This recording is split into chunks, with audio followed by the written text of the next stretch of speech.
Can we talk? Can we talk? Can we is the big question. Can we talk? All right, today we're talking about five tips or our ideas for better communication. Yeah. Better communication. Who doesn't want better communication? We all need it. Right. Specifically, this is between you and your significant other. Right?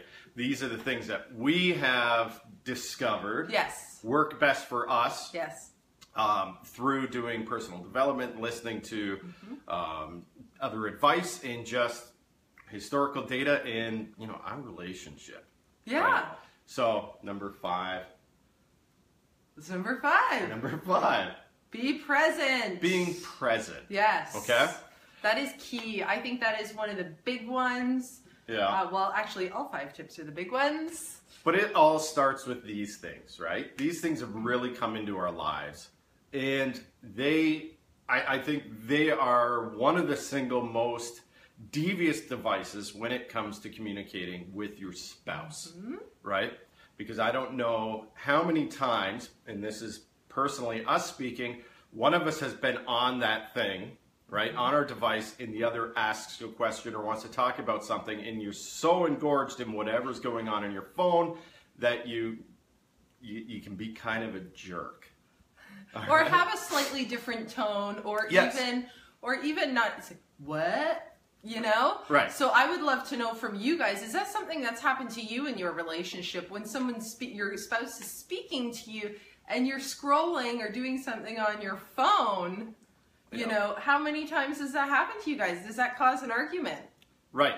And I think we all see it with the kids too, right? Yes. The kids are on the devices, you ask them to do something or you ask them anything and they don't hear you.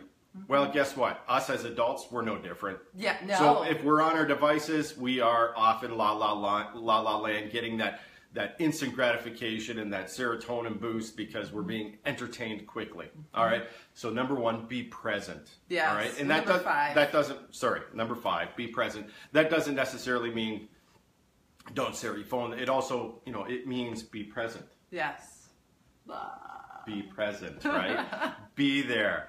Get yourself in a situation where communication can be a positive thing, right? Something I do because I'm on my phone all the time is I'll actually, between a specific hour of the day, and it's usually between 5 and 8, I put my phone down to be with my children. Right. And Mark. Right. However, if we don't have the kiddies, sometimes I'll be on my phone, but at least when he's speaking to me, I make a conscious effort to put my phone down and listen. Right. Okay, number 4, and that ties in, all of these really tie into one another, is being mindful. Mindful! All right? It's so important. You've probably heard us talk about mindfulness ad nauseum, right? But really, it helps everything, and it will help your relationship. Being mindful that the other person is speaking to you, all right? And they obviously, sorry. No, that's okay. No, I'm going to be mindful that you have something to say.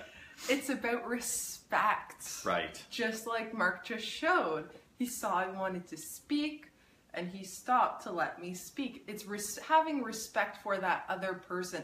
It's like getting away from devices here. It's like if you're eating dinner or having a snack or, I don't know, anything you're doing, and you leave your plate in the living room. Say you're eating in the living room, and then you put your plate down and you leave it there, and you're expecting your spouse to pick it up and put it in the kitchen, in the dishwasher, or wash it. But when you respect that person and respect how much they do in your lives and they contribute to your relationship and your family, you get up and you put that dish in the dishwasher yourself. It's all about respect. Just as an aside, we have one of those magic coffee tables. If I leave stuff on it, it just magically gets to the dish. No, I'm kidding. It does happen, actually. However, it is not often. It's always thinking about the respect for the other person. We have to stop thinking about ourselves so much. Be mindful and respect the other loved ones in our lives. Right.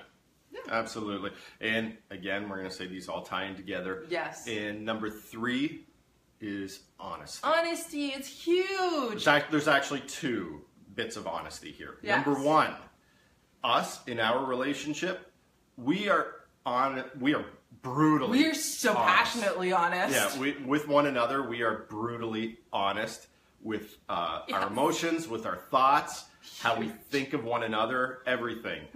We tend not to hold back anything. No, I think Okay. that's why it works so well.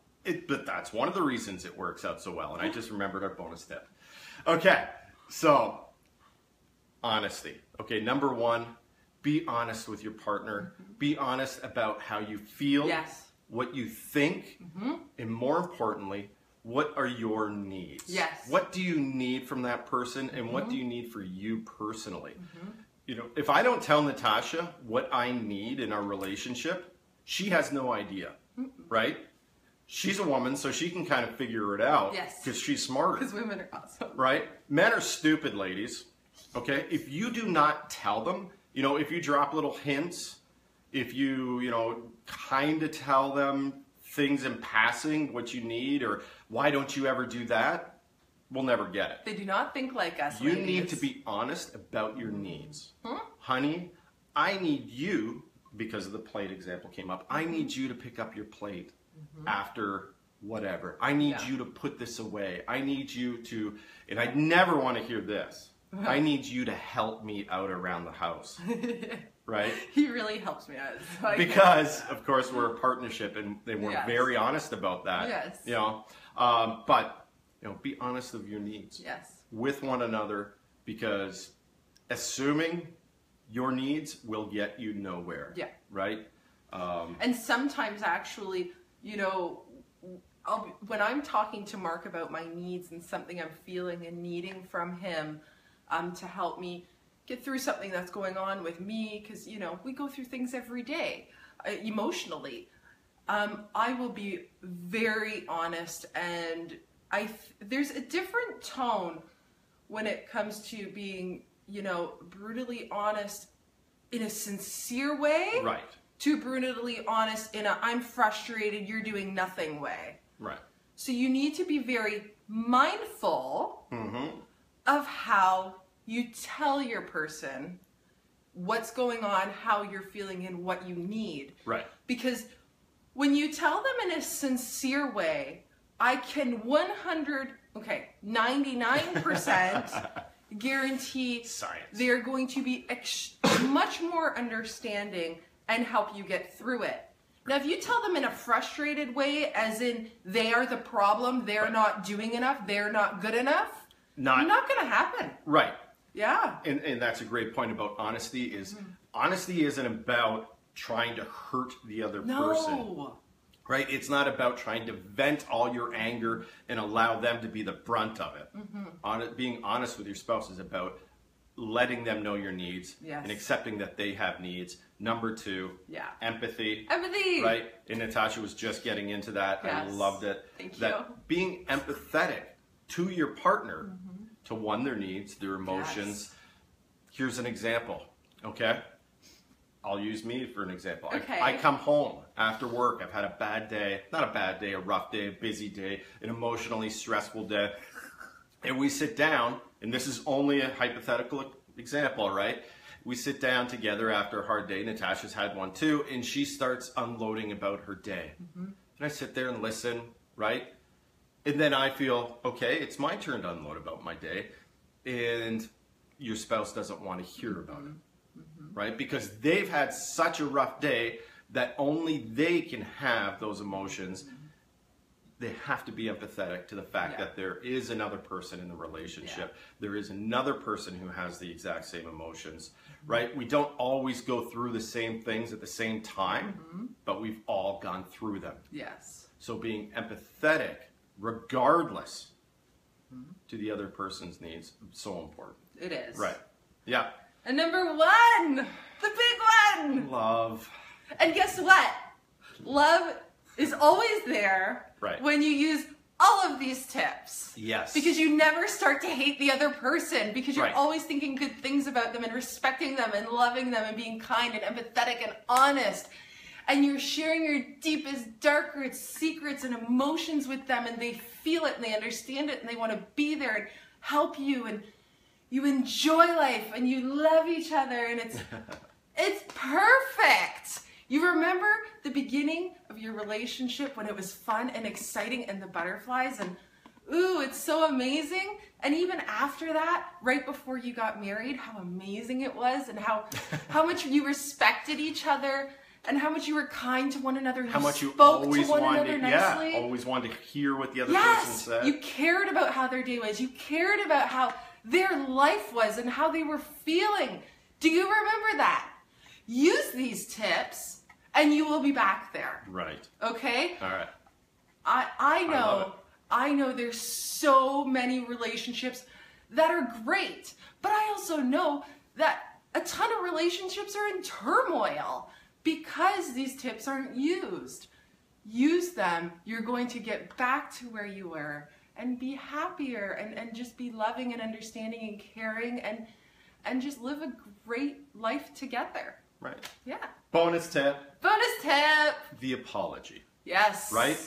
If we haven't been present, we haven't been mindful, we haven't been honest, right? We haven't been empathetic, and we're not showing love. I think those 5 things lead to one thing. Yeah. The F word. Yeah. Fight. Yep. Right? So if that does happen, and you know what?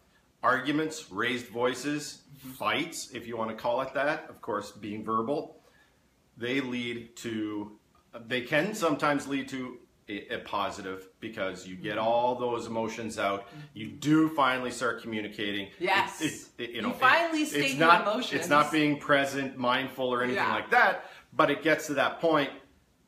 Unfortunately, there's probably been a whole lot of negativity during that conversation. Yes. So the bonus tip is the apology. Yes. Right? Being sorry for everything you've just said. Because an apology isn't about us. No. An apology is about someone else's feelings and whether or not they've been hurt. Regardless if you feel you hurt them or not, they've been hurt, an apology is needed. Yeah. So bonus tip, always apologize. Take the high road. Take the high road. Take the high road for the person Yep. you love. And be sincere about that Yeah. apology, right? Not, Yeah. I'm sorry. No, Yeah. honey, I love you. I'm sorry I hurt Thank your feelings. you. I'm sorry we had that conversation. I'm sorry I He's wasn't acting. mindful. Well, I'm not acting, but He's acting. I'm being honest. He is. All right, guys, please. Tips Tuesday. We love seeing happy couples Yes. who can communicate, be mindful of one another, and obviously be crazy in love, Yes. right? So talk about it. Talk about it. Be present, be mindful, be empathetic of your partner, and let's spread some love. Love. All right. Have a great Tuesday, guys. Bye.